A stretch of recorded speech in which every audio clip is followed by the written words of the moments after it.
Imagine the exact moment the violence begins. In a dark corridor, a responder has the tactical pants, the radio, and the duty belt. But as the footsteps are approaching, he freezes. We saw the devastating reality of this hesitation at Marjorie Stoneman Douglas High School in Parkland. An armed school resource officer remained outside the building while the attack continued to unfold inside. 2 decades earlier, at Columbine High School, the prevailing doctrine of containment left victims trapped inside with their attackers while armed personnel waited on the perimeter. The American security industry has built itself on a dangerous fantasy. We give someone a uniform, a radio, and a plastic identification card and assume those items magically confer the ability to protect human life. But a license only proves the government gave someone permission to work. It offers zero proof that the person can process terror, communicate clearly under fire, or physically force themselves to move toward danger. A firearm and a badge do not manufacture a protector.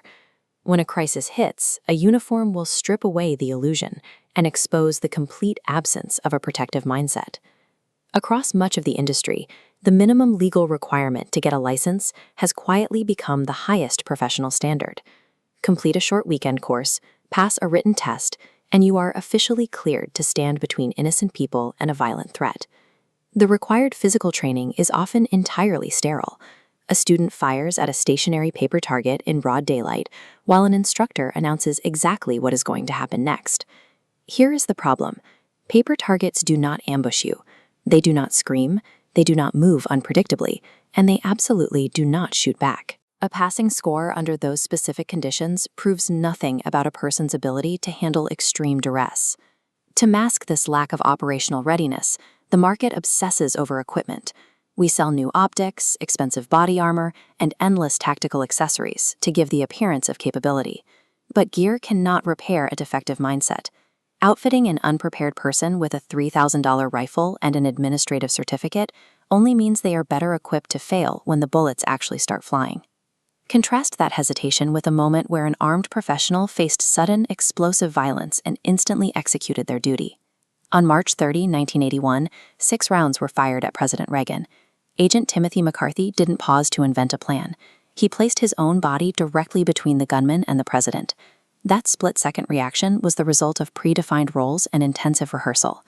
This reaction exposes a core truth of human survival. During a chaotic emergency, people rarely rise to the level of their imagination. They fall to the level of their preparation. The outcome of a violent ambush is rarely decided in the moment. It is dictated by the selection, discipline, and rehearsals completed long before the first trigger is pulled. This reality is the foundation of the Israeli security model, taught by former Duvdevon operator Garrett Machine. Israel takes the exact opposite approach. They operate on a strict warrior-first doctrine.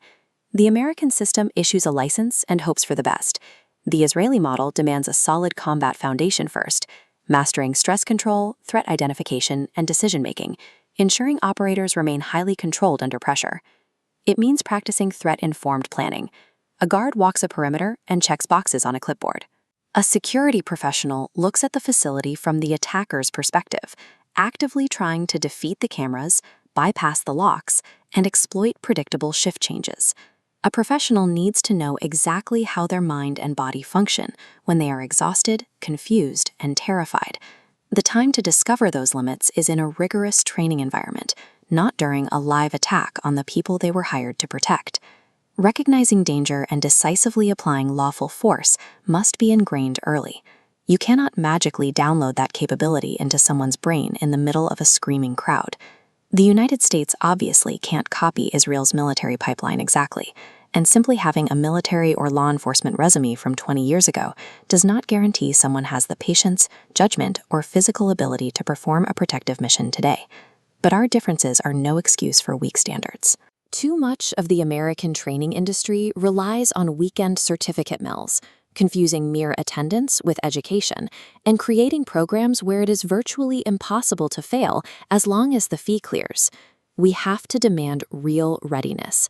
Organizations must implement force-on-force exercises, evaluate performance under extreme physical and time pressure, and establish strict failure standards that actually weed out people who cannot do the job.